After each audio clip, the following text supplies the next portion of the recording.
एक काम करते हैं, कोलिगेटिव प्रॉपर्टीज की डेफिनेशन दोबारा देखते हैं। सबसे मेन कॉन्सेप्ट क्या होता है कोलिगेटिव प्रॉपर्टी का? वो ये होता है कि कोई भी सॉल्यूशन की जो कोलिगेटिव प्रॉपर्टी होती है, चाहे वो लोअरिंग ऑफ वेपर प्रेशर हो, ऑस्मोटिक प्रेशर हो, कुछ भी हो, वो किस पे डिपेंड करती है? सिर्फ और सिर्फ सॉल्यूट की कॉन्सेंट्रेशन पे डिपेंड करती है। सॉल्यूट की आइडेंटिटी क्या है, सॉल्यूट का नेचर क्या है, इससे कुछ भी लेना देना नहीं है। ठीक है, बात समझ में आई? पक्का? चल, पर हम इतनी आसानी से मानने वालों में से नहीं है। ठीक है, हमने क्या किया कि हम एक बार लैब में गए, वहां पे हमने एक सेटअप किया। सेटअप में हमने क्या किया? हमने 1 लीटर पानी ले लिया, दिख रहा है। अब देखो, हमने सोचा कि यार एक काम करते हैं, नॉर्मल हमारे को जो जिंदगी में दिखता है, क्या दिखता है भाई? एक हम क्या डाल लेते हैं, एक हम नमक डालते हैं, तो नमक ले लेते हैं। तो एक बीकर में हम 1 लीटर पानी में 1 मोल नमक डालेंगे, उसके करेस्पॉन्डिंग हम ऑस्मोटिक प्रेशर नाप लेंगे। ठीक है, और ये काम हम थ्योरेटिकली भी करेंगे ताकि हमारा मैच हो जाए। थ्योरेटिकली, ऑब्जर्व्ड, दोनों अगर हमारे मैच हुए तो मतलब फंडा यहां पे सब कुछ सही है। हमने चालू किया एक्सपेरिमेंट। ठीक है, अब जब हमने NaCl को डाला तो भाई NaCl के लिए हम क्या मान रहे हैं? कॉन्सेंट्रेशन अभी भी कितनी है? 1 के बराबर है, क्योंकि 1 मोल ही तो हमने लिया है NaCl का।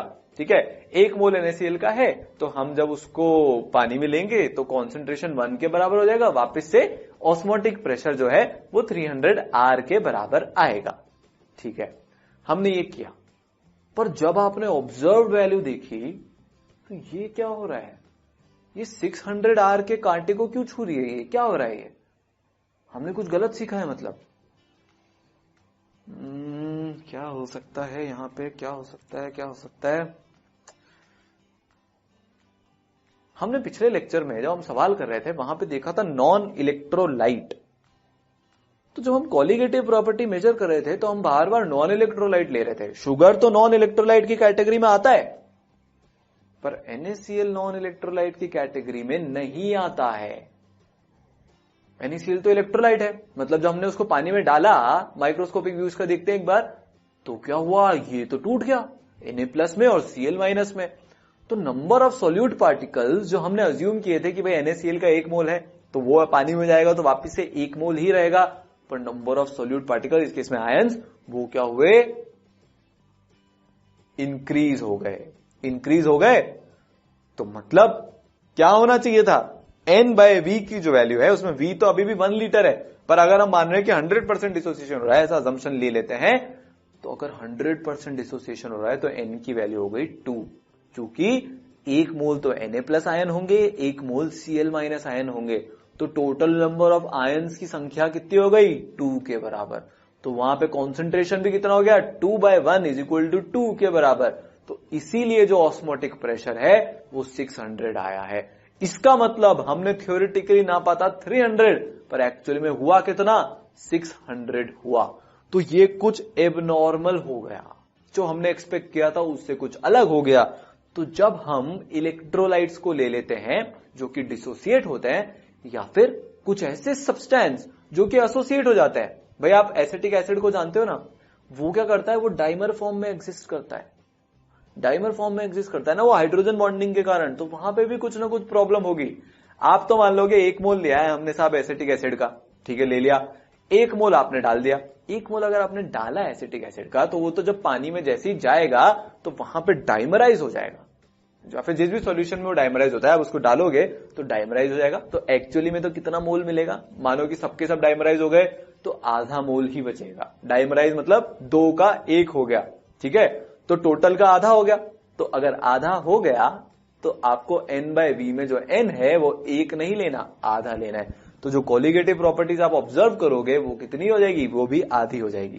तो ये ही है क्या? Abnormal colligative properties. यहां पे होता क्या है कि हम बहुत बार ऐसा ऑब्जर्व करते हैं कि ऑब्जर्व्ड और calculated molecular mass of solute, भाई हम कोलिगेटिव प्रॉपर्टी के थ्रू ज्यादातर मेजरली तो मॉलिक्यूलर मास कैलकुलेट करते हैं। जो ऑब्जर्व्ड और कैलकुलेटेड मॉलिक्यूलर मास है वो अलग आता है, उसमें डिफरेंस आता है। और वो क्यों आता है? क्योंकि या तो एसोसिएशन हो रहा होगा या डिसोसिएशन हो रहा होगा। ऑस्मोटिक प्रेशर की भी अपन बात करें तो पाई = N/V/RT। आप N को क्या लिख सकते हो? आप N को लिख सकते हो, जो आपने वेट लिया है वो अपन मॉलिक्यूलर वेट आपने जो लिया है, into 1/V into R T. तो मान लो हमको V नोन है, हमको W नोन है, हमको R नोन है, हमको T नोन है। तो हम जब थ्योरेटिकली कैलकुलेशन करेंगे तब तो हमको M भी नोन है, भाई CH3COH का हम M तो निकाल ही सकते हैं, तो उससे हम पाए की वैल्यू निकालेंगे थ्योरेटिकली। पर ऑब्जर्व वैल्यू जो आएगी वो कुछ अलग आने वाले है, जैसा कि हमने देखा। तो मतलब जो यहां पे थ्योरेटिकल, भाई तो ऑब्जर्व वैल्यू के करस्पॉन्डिंग में हम मोलिकुलर मास निकालेंगे, क्योंकि हमको वहां भी सब कुछ पता है, ठीक है। तो वो ऑब्जर्व मॉलिक्यूलर मास और थ्योरेटिकल मॉलिक्यूलर मास अलग अलग आएगा। अब अलग अलग आएगा तो बस चक्कर पड़ गया ना, अब करें क्या, तो उसका सॉल्यूशन ढूंढते हैं, ठीक है। सो ये क्या है, चेंज मतलब इससे होता क्या है, इससे होता ही है एसोसिएशन और डिसोसिएशन से नंबर ऑफ पार्टिकल्स चेंज हो गए सॉल्यूशन में। नंबर ऑफ पार्टिकल्स चेंज हो गए तो कोलिगेटिव प्रॉपर्टी पूरी की पूरी चेंज हो गई। बात समझ में आई, ठीक है। तो क्या क्या क्या मतलब किस किस के कारण प्रॉब्लम होती है, पहली प्रॉब्लम तो होती है एसोसिएशन के कारण।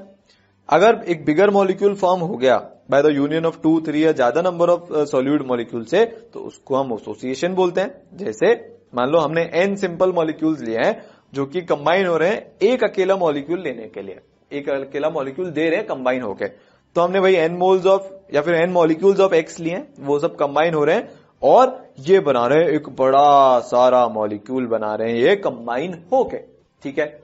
अब यहां पे देखो प्रॉब्लम होगी, एसोसिएशन हो गया, ठीक है। तो प्रॉब्लम क्या होगी वो भी देखते हैं। n यहां पे 1 से बड़ा है, नेचुरल सी बात है। तो होगा क्या कि total number of particles in solution become less than the number of molecules initially dissolved in the solution, hence colligative properties will have lower value. छोटी सी वैल्यूज देके हम समझते हैं भाई हम क्या कर रहे हैं, हम थ्योरेटिकल, थोड़ा नीचे लिखते हैं, हम थ्योरेटिकल THEO लिख लेते हैं उसको, और ऑब्जर्व्ड, दोनों वैल्यूज ऑस्मोटिक प्रेशर के लिए नाप रहे हैं। हमने अभी क्या लिया है कि हमने एक मोल, यहां पे हम लिखते हैं, हमने अभी एक मोल जो है CH3COOH ले रखा है।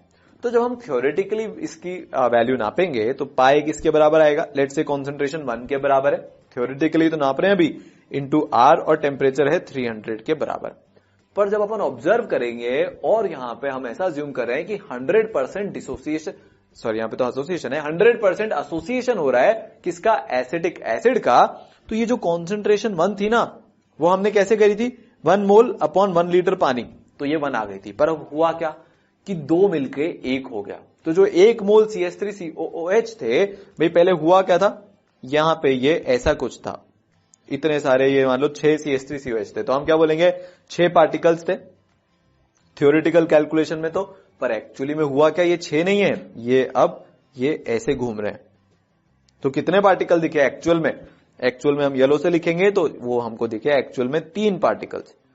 तो यहां पे भी अब 1 मोल नहीं होगा, आधा मोल होगा। आधा मोल होगा तो ऑब्जर्व पाए क्या आएगा, ऑब्जर्व पाएगा 1/2, भाई हाफ मोल, क्योंकि सॉल्यूट के पार्टिकल्स एक्चुअली में तो आधे ही रह गए क्योंकि डाइमराइजेशन हो गया, इंटू R इंटू 300।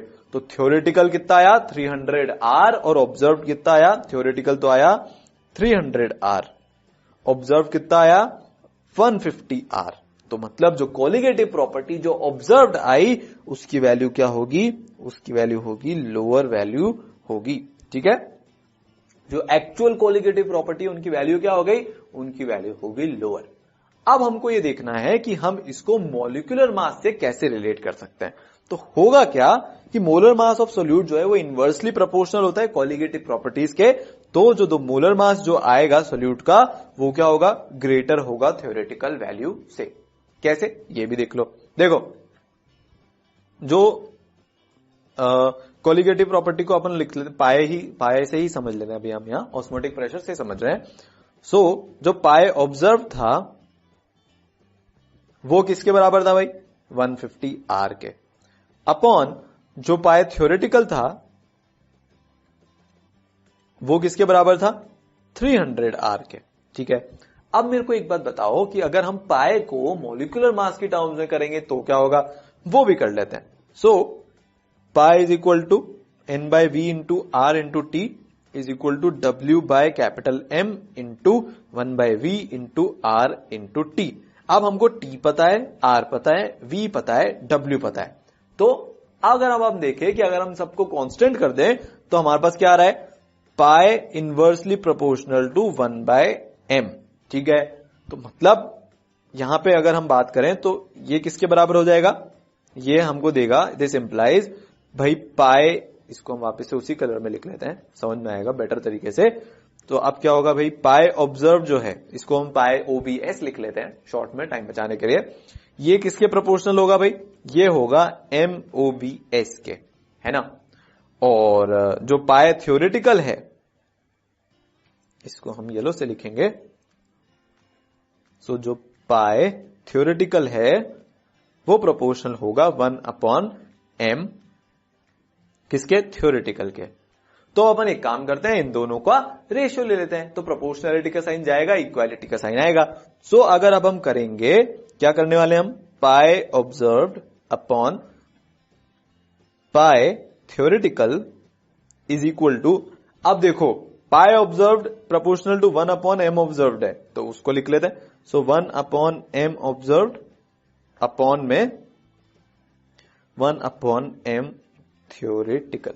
ठीक है, अब जब आप इसको करोगे तो होगा क्या, होगा ये कि भाई नीचे तो अभी भी पाई थ्योरेटिकल ही है, ठीक है, ऊपर क्या है, ऊपर है पाई observed.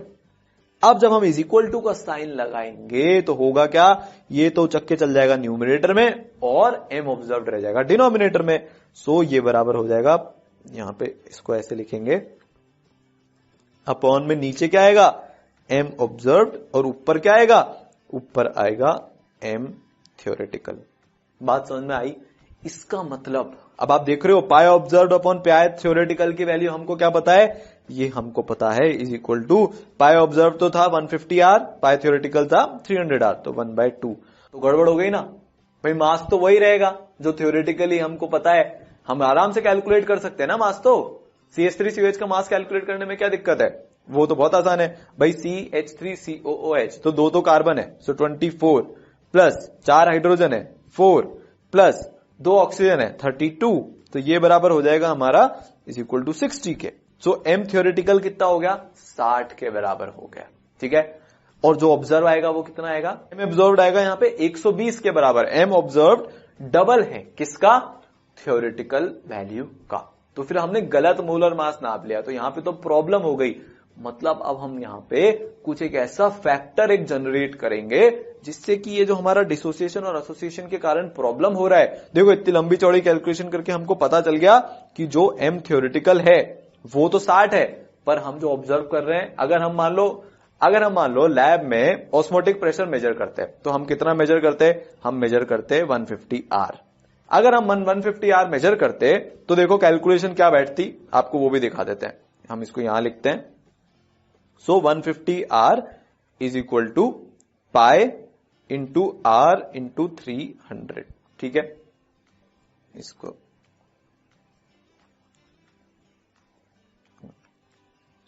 So 150R is equal to 300R into क्या हो गया, ये कॉन्सेंट्रेशन C।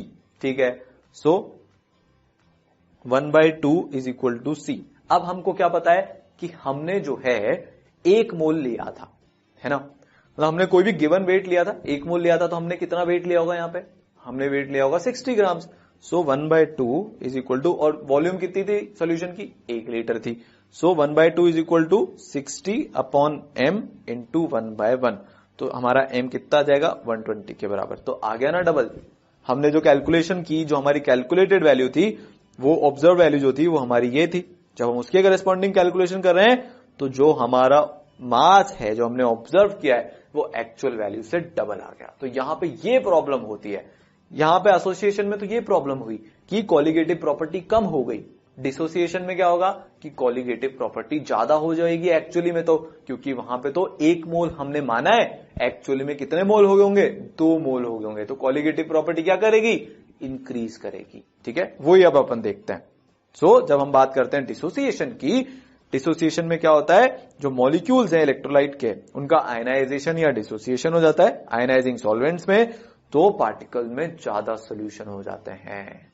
ठीक है, मतलब सॉल्यूशन में ज्यादा पार्टिकल्स हो जाते हैं, पार्टिकल में तो ज्यादा सॉल्यूशन कैसे होंगे, सॉल्यूशन में ज्यादा पार्टिकल्स हो जाते हैं। अब ज्यादा पार्टिकल हो गए तो जो आप थ्योरेटिकली कैलकुलेट करोगे 1 मोल NaCl के लिए, ऑब्जर्व वैल्यू उससे डबल ही आएगी अगर 100% डिसोसिएशन हो रहा है तो, या फिर ज्यादा आएगी। 100% डिसोसिएशन नहीं भी होता किसी केस में तो भी जो वैल्यू आप ऑब्जर्व कर रहे हो वो थ्योरेटिकल वैल्यू से ज्यादा आने वाली है। ठीक है, यहां पे यही हो रहा है। सो अगर आप एक AB का मॉलिक्यूल लेते हो तो वो आयनाइज होगा सॉल्यूशन में 2 पार्टिकल्स देने के लिए। AB will ionise as A+ and B-। तो बस AB को आप NaCl से समझ सकते हो। तो अब होगा क्या, अब होगा ये कि इस डिसोसिएशन से total number of particles solution के अंदर इंक्रीज हो जाएंगे। तो मतलब कॉलिगेटिव प्रॉपर्टी की जो वैल्यू होगी वो भी क्या होगी, वो भी हायर होगी। ठीक है, वापिस हम वही करें, pi is equal to CRT, ये वापिस से पाई ऑब्जर्व्ड है तो ये कितने के बराबर आने वाला है, ये 600 के बराबर आएगा। ठीक है, 600 R के बराबर आएगा। क्यों भाई, हमने तो 1 मोल लिया था 1 लीटर में 300 डिग्री सेल्सियस पे, मतलब 300 केल्विन पे, सॉरी डिग्री सेल्सियस में तो फिर वो ज्यादा हो जाता, 300 केल्विन पे हमने ऐसा लिया था। ठीक है, सो हमको ये पता है कि पानी में मतलब ऑब्जर्व वैल्यू कितनी आई आपकी, 600 आ रही है, आपने ये ऑब्जर्व किया। थ्योरेटिकल निकालते अगर मान लो हम थ्योरेटिकल वैल्यू निकालते, सो पाई थ्योरेटिकल, तो वो किसके बराबर आती भाई, कॉन्सेंट्रेशन कितना था 1, क्योंकि आपने तो 1 मोल NaCl लिया था, इंटू 300 इंटू R, सो ये बराबर आती 300 R के। तो यहां पे हुआ उल्टा, क्या कि ऑब्जर्व वैल्यू जो है वो थ्योरेटिकल वैल्यू से ज्यादा आई। वो होना भी था क्योंकि नंबर ऑफ सॉल्यूट पार्टिकल्स ज्यादा है, नंबर ऑफ सॉल्यूट पार्टिकल ज्यादा है तो कॉलिगेटिव प्रॉपर्टी भी ज्यादा आएगी। अब इसका मोलर मास पे क्या फर्क पड़ा, वो भी बहुत आसान है। हुआ क्या, colligative properties are inversely related to molecular weight, so the molecular weight of ionisable solute will be less than the theoretical value. ठीक है, बहुत सिंपल फंडा है यहां पे। देखो, पाई ऑब्जर्व्ड अपॉन पाई, इसको हम उसी कलर में लिखेंगे, पाई थ्योरेटिकल इज इक्वल टू, तो नीचे क्या आया था भाई, M ऑब्जर्व्ड आया था, ऊपर क्या आया था भाई, M थ्योरेटिकल आया था। अब ऑब्जर्व पाए कितना था 600 R, थ्योरेटिकल पाए कितना था 300 R, तो ये किसके बराबर हो गया, ये हमारा बराबर हो गया ऑब्जर्व अपॉन थ्योरेटिकल 2 के, 600 R अपॉन 300 R 2 के बराबर हो गया। तो जो अब आप थ्योरेटिकली कैलकुलेट करोगे वो ऑब्जर्व्ड मास का डबल होगा। ठीक है, हम थ्योरेटिकली तो हमको पता है Na का वेट पता है, Cl का वेट पता है, तो थ्योरेटिकल हम कैलकुलेट कर लेंगे, पर जो हम मॉलिक्यूलर मास निकालेंगे ऑब्जर्व कॉलिगेटिव प्रॉपर्टी से वो कम होगा थ्योरेटिकल वैल्यू से, वो आपको यहां पे दिख भी रहा है। क्यों, क्योंकि theoretical property, theoretical value molar mass की जो ऑब्जर्व वैल्यू है उससे डबल है NaCl के केस में, अज्यूमिंग 100% डिसोसिएशन हो रहा है। तो यहां पे यही चल रहा है कि अगर एसोसिएशन या डिसोसिएशन हुआ तो जो थ्योरेटिकल वैल्यू आप कैलकुलेट कर रहे हो और जो ऑब्जर्व वैल्यू है उसमें अंतर आएगा। अब हम इसका निवारण कैसे करें, इसका निवारण का जो ऑप्शन है, जो तरीका है, वो हमको दिया वैन हॉफ ने, उनका वैन हॉफ फैक्टर I देके, तो अब हम वही देखेंगे। ठीक है, तो वैन हॉफ ने क्या बोला भाई, वैन हॉफ ने बोला देखो एसोसिएशन और डिसोसिएशन तो लाइफ में होगा, आप ऐसे कुछ नहीं कर सकते भाई, जो NaCl है वो डिसोसिएट भी होगा पानी में, उसकी प्रॉपर्टी है, जो एसिटिक एसिड है वो एसोसिएट भी होगा। तो अब हम क्या करें, तो उन्होंने बोला कोई चिंता की बात नहीं है, मैं एक फैक्टर इंट्रोड्यूस कर देता हूं जिसको हम वैन हॉफ फैक्टर बोलते हैं, उनके किसमें, उनके ऑनर में। ठीक है, तो ये वैन हॉफ फैक्टर जो है ये अकाउंट में लेता है किसको, एसोसिएशन को या डिसोसिएशन को। कैसे लेता है वो अभी देखते हैं। ठीक है, वो हमको कैसे पता चलेगा, जब हम इसको डिग्री ऑफ डिसोसिएशन या एसोसिएशन से रिलेट करेंगे। ठीक है ना, और फिर हम कॉलिगेटिव प्रॉपर्टीज में देखेंगे कि I का, वैन हॉफ फैक्टर I का कैसा इफेक्ट आ रहा है। चलो तो चलते हैं, जो फैक्टर है I उसको हम कैसे डिफाइन करते हैं, observed colligative property versus calculated colligative property. तो जो कैलकुलेटेड कॉलिगेटिव प्रॉपर्टी है वो आप थ्योरेटिकली कैलकुलेट करते हो। ठीक है भाई, आपको मास, वॉल्यूम, जो भी आपको चाहिए वो सब आपको पहले से पता होता है, फिर आप कैलकुलेट कर लेते हो तो वो कैलकुलेटेड कहलाती है। फिर आप एक्चुअली में लेबोरेटरी में जाके उस वैल्यू को ऑब्जर्व करते हो तो वो ऑब्जर्व कहलाती है। अगर हम मॉलिक्यूलर मास की टर्म में इसमें बात करेंगे तो वो क्या हो जाएगा भाई, इनवर्सली प्रोपोर्शनल होता है। तो यहां पे भी दिख रहा है normal molecular mass upon observed molecular mass. तो या तो observed colligative property upon calculated colligative property, या फिर normal molecular mass upon observed molecular mass, दोनों तरीके हैं। भाई आपको या तो ये दोनों वैल्यू दे रखी होगी तो आपको आय पता चल जाएगा, या फिर दूसरा तरीका क्या हो सकता है, आपको आय दिया होगा, कैलकुलेटेड कोलिगेटिव प्रॉपर्टी दे रखी होगी तो आपको ऑब्जर्व्ड कोलिगेटिव प्रॉपर्टी पता चल जाएगी। सिमिलरली आपको नॉर्मल मॉलिक्यूलर मास निकालना होगा, आपको ऑब्जर्व मॉलिक्यूलर मास दे रखा होगा और आई दे रखा होगा तो आप नॉर्मल मॉलिक्यूलर मास निकाल सकते हो। ऑब्जर्व मॉलिक्यूलर मास जो है वो दोनों एसोसिएशन और डिसोसिएशन दोनों केस में जो है वो गलत आने की हमको उम्मीद है, जो एक्चुअल उसका मास है उससे गलत आने की उम्मीद है। क्यों? क्योंकि एसोसिएशन डिसोसिएशन हमने अकाउंट में नहीं लिया। पर अगर आप वैन हॉफ फैक्टर को जो भी हम अभी कैलकुलेशन करेंगे अकाउंट में लेते हो तो फिर जो है हम क्या कर सकते हैं, हम सही मोलर मास या मॉलिक्यूलर मास निकाल सकते हैं। तो चलो देखते हैं। एसोसिएशन के लिए अगर हम देखें तो I लेस देन 1 होगा, सिंपल सी बात है ना। एसोसिएशन के लिए क्या हो रहा है, एसोसिएशन के लिए ये हो रहा है, हमने क्या देखा था कि जो कोलिगेटिव प्रॉपर्टीज आई हैं, जो हमने एक्चुअली में जो हमने ऑब्जर्व करी वो थ्योरेटिकल से ज्यादा है। तो I का क्या होता है भाई, I का होता है कोलिगेटिव प्रॉपर्टीज को हम CP बोलें तो observed upon colligative properties theoretical. तो यहां पे हुआ क्या कि जो कोलिगेटिव प्रॉपर्टीज ऑब्जर्व्ड है वो कोलिगेटिव प्रॉपर्टी थ्योरेटिकल से कम आई थी तो इसलिए I लेस देन 1 होगा। डिसोसिएशन की बात करेंगे तो I ग्रेटर देन 1 हो जाएगा। सही बात भी है, एसोसिएशन में जितने सॉल्यूट के पार्टिकल्स हमने अज्यूम किए थे, जितना उसका कॉन्सेंट्रेशन हमने सोचा था होगा उतना नहीं हुआ, उससे कम हुआ। तो डायरेक्टली प्रोपोर्शनल होती है कॉन्सेंट्रेशन के कोलिगेटिव प्रॉपर्टीज, ठीक है, सॉल्यूट के पार्टिकल्स के। यहां पे जितना सोचा था उससे कम हो गया एसोसिएशन में तो I 1 से कम होगा, डिसोसिएशन में उससे ज्यादा हो गया तो I 1 से ज्यादा होगा, ठीक है। So van't Hoff factor and degree of dissociation, ये पूरा प्योरली मैथमेटिकल एनालिसिस है, हम इसको डायरेक्टली फटाफट कर लेंगे।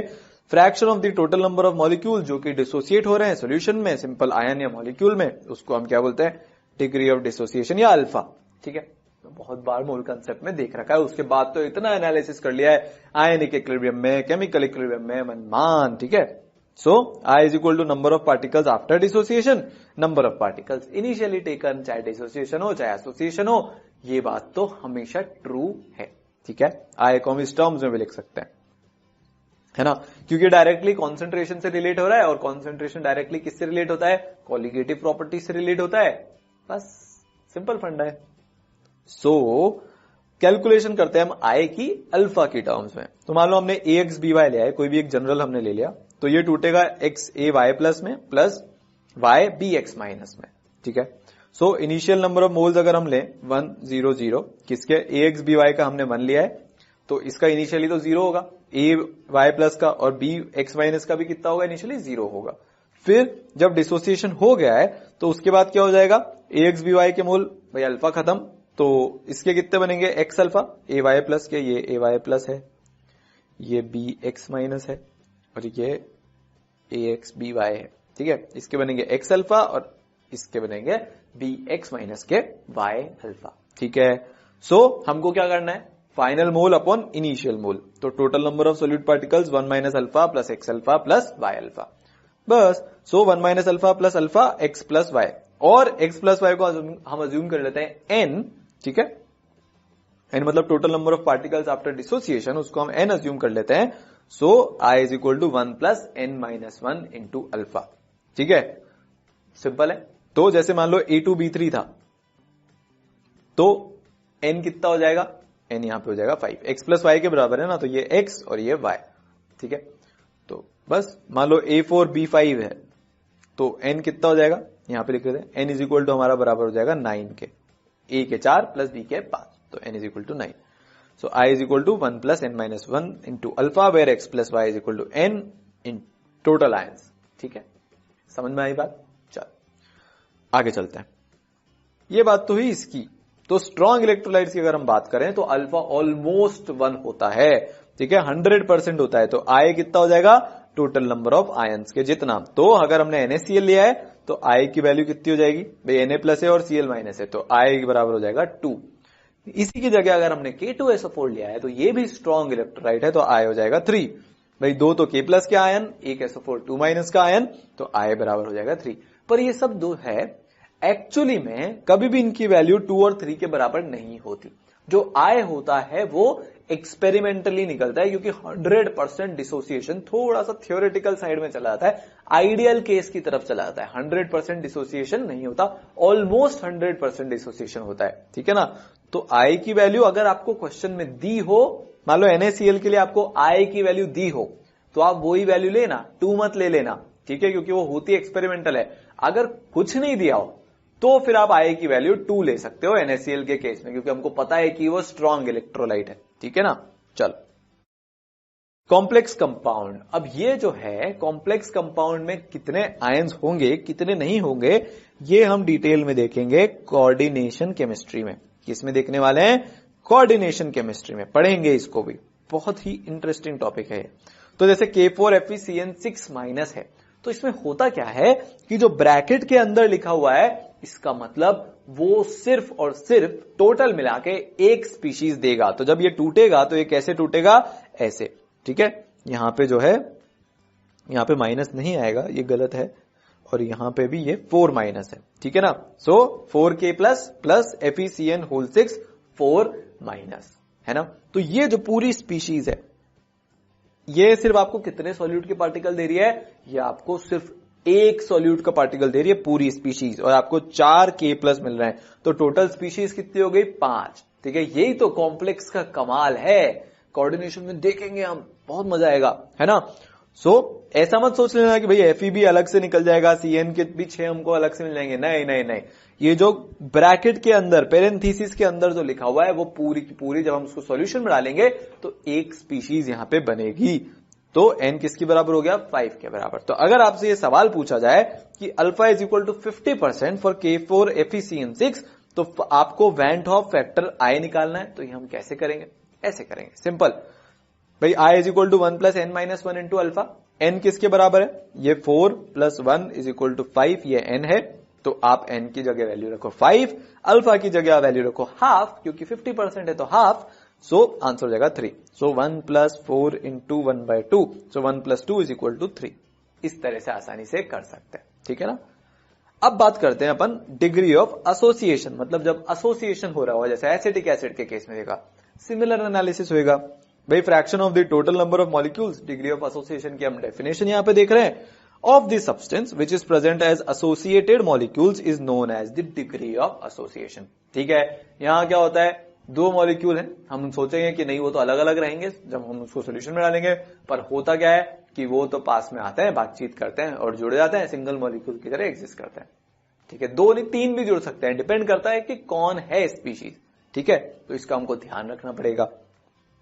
सो I number of particles after association upon number of particles before association. क्योंकि एसोसिएशन हो रहा है तो नंबर ऑफ पार्टिकल्स जो एसोसिएशन के बाद होंगे वो कम हो जाएंगे, तो I की वैल्यू <1 हो जाएगी, ठीक है।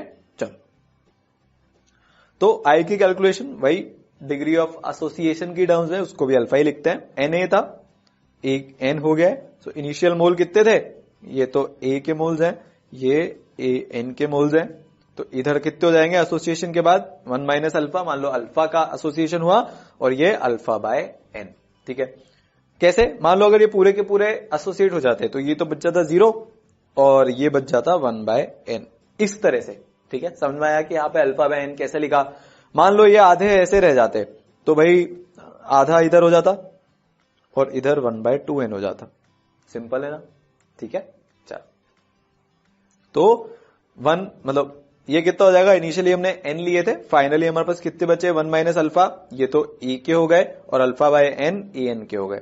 तो फाइनल अपॉन इनिशियल, ये हमारा क्या हो जाएगा? डिग्री ऑफ क्या? एसोसिएशन की टर्म्स में वेन टॉप फैक्टर, ठीक है। तो आप इस तरह से वेन टॉप फैक्टर निकाल सकते हो। आगे चलते हैं। अल्फा डिग्री ऑफ एसोसिएशन है। Colligative properties and when top factor, यही तो हमारे लिए सबसे मेन है कि जो हमारा लोअरिंग ऑफ वेपर प्रेशर हुआ, चाहे बॉइलिंग पॉइंट एलिवेशन हुआ, चाहे फ्रीजिंग पॉइंट डिप्रेशन हुआ, चाहे ऑस्मोटिक प्रेशर हुआ, उसमें होता क्या है वेन टॉप फैक्टर को जब हम अप्लाई करते हैं? कुछ नहीं, सिंपल से फॉर्मूला है, पुराने फॉर्मूला हमको याद है। पुराने फॉर्मूला क्या होते थे जब तक हमको वेन टॉप फैक्टर के बारे में नहीं पता था?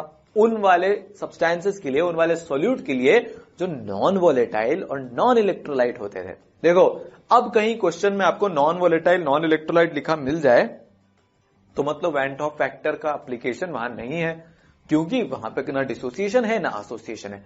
पर अगर आपको ये चीज मिसिंग दिखे तो एक बार के लिए जरूर ध्यान रखना कि यहां पे वैन टॉप फैक्टर पिक्चर में आ सकता है।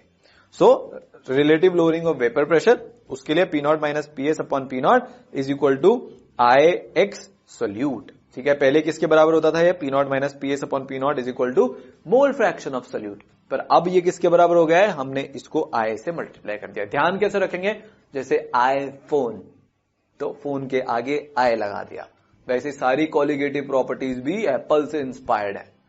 ठीक है, सो IX solute delta TB IKB into M, delta TF IKF into M, pi ICRT, so I।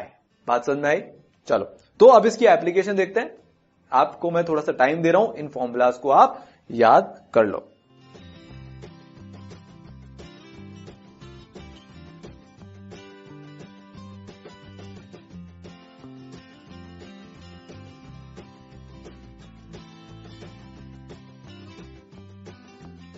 हाँ तो हो गया। अब चलो इस पे क्वेश्चंस करते हैं। पहला क्वेश्चन है ऑस्मोटिक प्रेशर पे। आपको अमाउंट ऑफ CaCl2 जिसका आपको वॉन्ट ऑफ फैक्टर दिया है I is equal to 2.47 calculate करना है, जो डिसॉल्व हुआ 2.5 लीटर ऑफ वाटर में, such that its osmotic pressure is 0.75 atm at 27 degree Celsius. Osmotic pressure calculate करने के लिए कॉन्सेंट्रेशन की जरूरत है, तो आपको भाई उसके लिए नंबर ऑफ मोल्स की जरूरत है, नंबर ऑफ मोल्स के लिए आपको अमाउंट ऑफ CaCl2 डिसॉल्व की जरूरत है। अच्छा, तो बेसिकली हमारे पास n नहीं है, क्योंकि हमारे पास v तो है, n/v into r into T, हमारे पास t भी है, हमारे पास r भी है, और हमारे पास अभी जो नई चीज आई है I, ठीक है, वो भी है, वेंट ऑफ फैक्टर भी है। सो क्या हो जाएगा यहाँ पे, pi is equal to I into n/v into R T.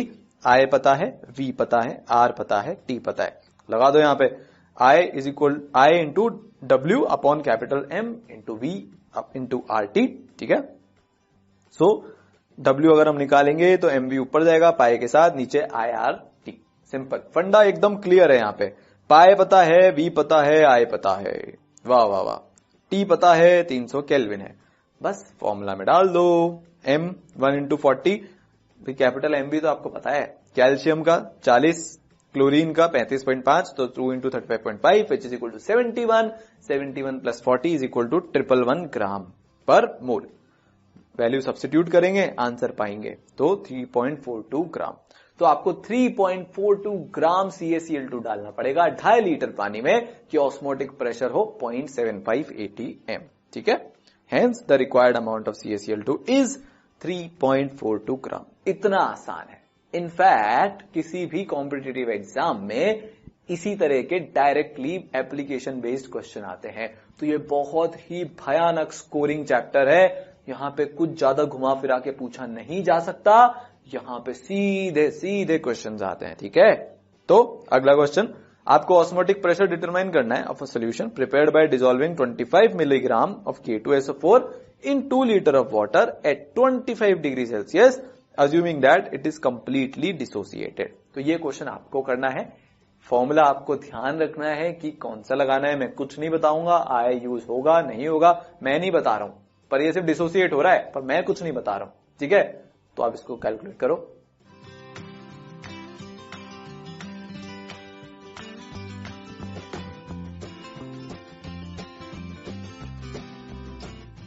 हाँ तो भाई क्या चाहिए हमको, pi is equal to ICRT। I क्यों आया, क्योंकि ये डिसोसिएट हो रहा है, डिसोसिएट होगा तो इसका I बराबर हो जाएगा 3 के। क्यों, क्योंकि 2 पोटेशियम प्लस और 1 SO4 2 माइनस।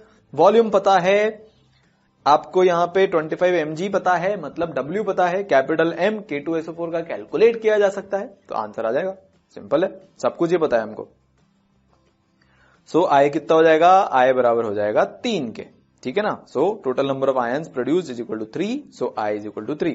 अब कुछ नहीं करना, W is equal to 0.025 gram, B is equal to 2 litre, T is equal to 298 kelvin. R की वैल्यू हम ऐसे लेंगे कि एटमॉस्फेयर में है, मतलब 0.0821 हमारा आंसर हो जाएगा, निकाल लेंगे अभी कैलकुलेट करके। सो 39 तो पोटेशियम का है, 32 जो है वो हमारा सल्फर का है और 16 जो है वो ऑक्सीजन का एटॉमिक मास है। सो 174 ग्राम पर मोल इसका मोलर मास आया। अब कुछ नहीं करना, फॉर्मूले में डालना है। I पता है, क्या पता है, N निकाल लेंगे, V पता है, R पता है, T पता है। सो W क्योंकि ये दिया है, M कैलकुलेट कर लिया, सब कुछ हमारे पास आ चुका है। सो 3 इंटू 0.025 अपॉन 174 अपॉन 1/2 इंटू 0.0821 ये R की वैल्यू है, इंटू T की वैल्यू है ये, ठीक है ना। ये W है, कैसा W बनाया मैंने, W ये हमारा कैपिटल M, बढ़िया, और ये हमारा I। सो आंसर आ जाएगा 5.27 इंटू 10⁻³ एटमॉस्फेयर।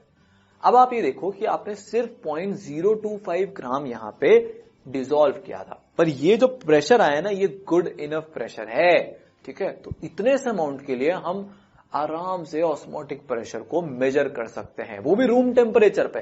ये ही तो ऑस्मोटिक प्रेशर की ताकत है, ठीक है ना। अगला सवाल, अब ये सवाल काफी अच्छा है क्योंकि अब यहां पे आपको थोड़ा सा केमिकल इक्विलिब्रियम भी लगाना पड़ेगा, या फिर हमको क्या दिया है यहां पे, तो आपको एक्चुअली में केमिकल इक्विलिब्रियम ही लगाना पड़ेगा यहां पे, तो थोड़ा बहुत सारा हिंट मैंने दे दिया है। अटेम्प्ट करना चाहोगे, समझ लेते हैं पहले, फिर आप अटेम्प्ट करो। आपको दिया है एक अमाउंट पर्टिकुलर जो भी दिया है, CH2F का, आपने इसको 500 ग्राम ऑफ वाटर में डिसॉल्व किया है। डिप्रेशन जो है फ्रीजिंग पॉइंट ऑफ वाटर में जो ऑब्जर्व हुआ है वो 1 डिग्री सेल्सियस का हुआ है। तो calculate the went Hoff factor, पहले तो आप वेंट ऑफ फैक्टर कैलकुलेट करके बताओ, फिर उसके बाद आप डिसोसिएशन कांस्टेंट निकालो फ्लोरो एसिटिक एसिड का। आपको KF दिया है 1.86 केल्विन किलोग्राम पर मोल, ठीक है। आप खुद डिसाइड करो, यहां पे इक्विलिब्रियम तो लगेगा, ठीक है। वो मैं कैसे बोल सकता हूं, क्योंकि आपसे डिसोसिएशन कांस्टेंट पूछा है। अगर 100% डिसोसिएशन हो जाता तो डिसोसिएशन कांस्टेंट नहीं पूछते ना, फिर तो हम directly I is equal to क्या ले लेते हैं कि भाई ये टूटेगा CH2FCOO minus plus H plus में, काम तो एसिड की तरह से ही करेगा ना, COH ग्रुप लगा हुआ है, इतना सा तो दिमाग लगा लो यार, ठीक है। सो हमको यहाँ पे I कैलकुलेट करना है, तो यहां पे हमको दिया है डेल्टा TF, उसका फॉर्मूला क्या होता है, IKF इंटू मोलैलिटी। अच्छा, हमको मोलैलिटी पता है क्या, पता है साहब, 500 ग्राम ऑफ वाटर में आपने डिसॉल्व किया है, तो मोलैलिटी के लिए आप 1000 ग्राम में डिसॉल्व करोगे तो अमाउंट कितना हो जाएगा, 19.5 प्लस 19 डबल हो जाएगा ना इसका, होएगा कि नहीं, हो जाएगा, तो 39, ठीक है। तो आप ऐसा अज्यूम कर लो 39 ग्राम आपने CH2FCOOH में डिसॉल्व किया है 1000 ग्राम ऑफ वाटर में। मोलैलिटी निकालने के लिए बस इतना सा काम हो रहा है, आसान बनाने के लिए अपनी लाइफ, ठीक है। तो आप उससे कैलकुलेशन कर लो, तो आपके पास क्या आ जाएगा, ऑब्जर्व्ड मोलर मास आ जाएगा। क्यों, क्योंकि मोलैलिटी निकालने के लिए हमको क्या निकालना, ये यहां पे KM नहीं होएगा, KF होएगा, ठीक है। आपके पास आ जाएगा डेल्टा TF, आपके पास वैल्यू आ जाएगी। तो करूं मैं इसको सॉल्व, क्या आप अटेम्प्ट करना चाहोगे, एक काम करो आप ही कर लो, करो।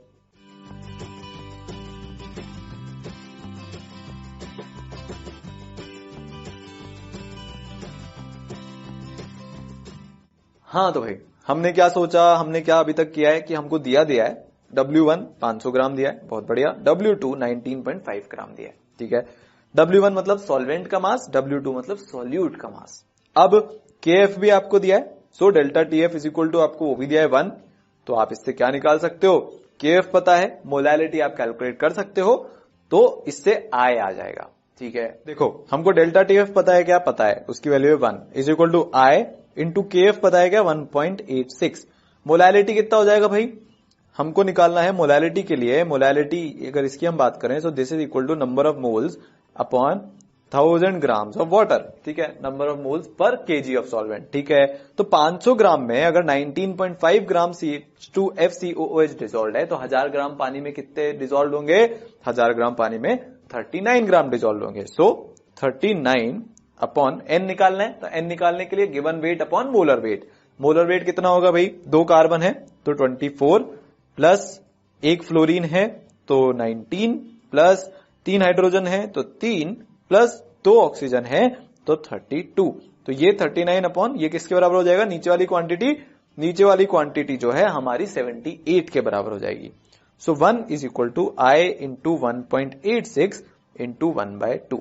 सो I is equal to 2 upon 1.86 which will come out to be approximately, अगर हम इसकी बात करें सो 1.0753 के बराबर आएगा. ठीक है, किसके बराबर आएगा? 1.0753 के बराबर आएगा. ठीक है, तो ये हमारा आई की वैल्यू आ गई.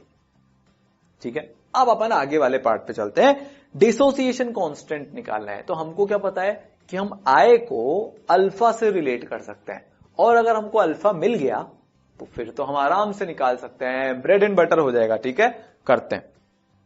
So alpha degree of dissociation है CH2FCOOH की. तो यहां पे कुछ ऐसा इक्विलिब्रियम बन रहा होगा. इनिशियल कॉन्सेंट्रेशन C मान लेते हैं हम, तो इसकी 0 और इसका 0. फाइनल कॉन्सेंट्रेशन मतलब इक्विलिब्रियम पे C 1 माइनस अल्फा, इसकी C अल्फा और इसकी भी C अल्फा. ठीक है, अल्फा निकाल लेते हैं किससे? वेंट ऑफ फैक्टर की मदद से. Total C 1 plus alpha. ठीक है, so I is equal to कितना हो जाएगा? 1 प्लस अल्फा हो जाएगा. सिंपल है, डिसोसिएशन हो रहा है ना. n की वैल्यू कितनी है? 2 है. सो 1 प्लस n माइनस 1 अल्फा होता था इज इक्वल टू I. यहां पे n जो है वो 2 है, तो 1 plus alpha is equal to I हो गया. तो अल्फा हो गया कितना? I minus 1. I की वैल्यू कितनी है? 1.0753 माइनस 1 इज इक्वल टू 0.0753. बस. अब Ka की वैल्यू हम कैसे निकालते हैं? K इज इक्वल टू इसका कॉन्सेंट्रेशन इंटू H प्लस का कॉन्सेंट्रेशन अपॉन जो हमारी स्पीशीज थी इनिशियली उसका कॉन्सेंट्रेशन. तो ये बराबर है C अल्फा के, ये बराबर है C अल्फा के, ये बराबर है C 1 माइनस अल्फा के. सो C alpha square upon C 1 minus alpha, ये कटा. सो फाइनल क्या बच गया? C alpha square upon 1 minus alpha. 1 के सामने हम 0.07 को निग्लेक्ट कर सकते हैं, कर देंगे. तो जब हम करेंगे उसको निग्लेक्ट तो क्या आएगा भाई? हमको अभी C भी तो निकालना बाकी है, C alpha square upon 1 minus alpha करने के लिए. तो C की वैल्यू कितनी हो गई भाई? टोटल मोल्स 19.5 अपॉन 78 हमने निकाला था, 78 कैलकुलेट किया था इसका मोलर मास, और 500 ग्राम पानी मतलब 500 ml पानी. ठीक है, क्योंकि उसकी वो क्या होती है डेंसिटी 1 ग्राम पर ml, तो ये 500 ml हो गया.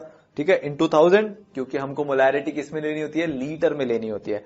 तो C किसके बराबर हो जाएगा? 0.5 मोलर सॉल्यूशन है ये. सिंपल कैलकुलेशन है. ठीक है, अब आप वैल्यू डाल दो इसमें. सो जब आप वैल्यू डालोगे 0.5 इंटू 0.0753 का स्क्वायर अपॉन, इसको आप निग्लेक्ट भी कर सकते हो, कोई ज्यादा फर्क आंसर में पड़ेगा नहीं.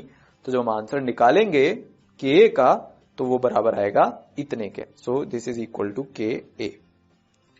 ठीक है, तो ये Ka के बराबर है. इस तरह से हमने निकाला. हमने सबसे पहले क्या किया? वेंट ऑफ फैक्टर निकाला, फिर उसको अल्फा से रिलेट किया, फिर अल्फा से हमने कॉन्सेंट्रेशन निकाल के C alpha square upon 1 minus alpha किया, जिससे हमारे पास क्या आ गया? हमारे पास आराम से Ka आ गया, dissociation constant of fluoro acetic acid. अगले क्वेश्चन पे चलें. चलो, NaCl का हम कितना मास डिसॉल्व करें 65 ग्राम ऑफ वाटर में, ताकि उसका जो फ्रीजिंग पॉइंट है वो 7.5 डिग्री सेल्सियस से लोअर हो जाए. सही बात है, डिप्रेशन एंड फ्रीजिंग पॉइंट आता है जैसे जैसे हम क्या करते हैं? सॉल्यूट को ऐड करते हैं. यहां पे यही हो रहा है. तभी तो हम देखते हैं कि ठंडी कंट्रीज में बर्फ को पिघलाने के लिए नमक ऐड कर दिया जाता है. तो freezing point depression constant Kf आपको दिया है पानी के लिए 1.86. अब वेंट ऑफ फैक्टर को 1.87 यहां पे अज्यूम कर सकते हो. वैल्यू आपको क्वेश्चन में दिया है, तो खुद से मान के 2 नहीं लिखना है, क्वेश्चन में दिया हुआ है. अगर आपसे ऐसा बोला जाता कि अज्यूम फुल डिसोसिएशन, तब जो है हम वैल्यू को क्या ले लेते? 2, पर यहां पे 1.87 लेंगे. कर लेते हैं इसको भाई, सिंपल है. फॉर्मूला हमको पता ही है. M2 कितना है? 58.5 ग्राम पर मोल. ठीक है, और W1 65 ग्राम आपसे पूछा गया है, W2 कितना होगा? बस सिंपल है. डेल्टा TF पता है, I पता है, KF पता है, सब कुछ ही पता है. फॉर्मूला लगा दो. मोलैरिटी कैलकुलेट करनी पड़ेगी हमको, उसमें एक अननोन रहेगा. क्या अननोन रहेगा? W2 अननोन रहेगा. ठीक है, तो हम लगा देंगे तो आंसर आ जाएगा. बस सिंपल है. This is for molarity. ये W2 into 1000 upon M2 into W1 बहुत आसान है, कब से कर रहे हैं. ठीक है, सो 7.5 डेल्टा TF, ये I, ये KF, ये 1000, ये M2 और ये W1. बस सिंपल कैलकुलेशन है. ठीक है, इसको जब हम सॉल्व करेंगे तो हमारे पास आंसर आएगा 8.199 ग्राम. तो आप 8.199 ग्राम जो है NaCl का 65 ग्राम ऑफ वाटर में डालोगे तो जो फ्रीजिंग पॉइंट है वो 7.5 ग्राम से क्या हो जाएगा, डिप्रेस हो जाएगा। इतना बड़ा चेंज आ रहा है। अगर हमने पानी की जो अमाउंट है वो सिर्फ 65 ग्राम ले रखी है तो इतने से नमक में ही फ्रीजिंग पॉइंट इतना कम हो जाएगा। ठीक है, तो ये बात हुई एबनॉर्मल कोलिगेटिव प्रॉपर्टीज की। ठीक है ना, इसी के साथ जो है हमारा लिक्विड सॉल्यूशन चैप्टर खत्म होता है। इसमें बहुत सारे हमने इंटरेस्टिंग प्रॉब्लम्स के सॉल्यूशन देखे, रियल लाइफ प्रॉब्लम्स के सॉल्यूशन देखे। कोको कोला की बॉटल में क्या हो रहा है, पेड़ों में ऊपर तक पानी कैसे पहुंच रहा है, इंजेक्शन में हमारे सलीन इंजेक्शन क्यों लगते हैं, ठीक है, और भी रिवर्स ऑस्मोसिस वगैरह वगैरह बहुत सारी चीजों का एनालिसिस किया, कोलिगेटिव प्रॉपर्टीज का एनालिसिस किया, है ना। तो ये चैप्टर से हमको इतना सब कुछ सीखने को मिला।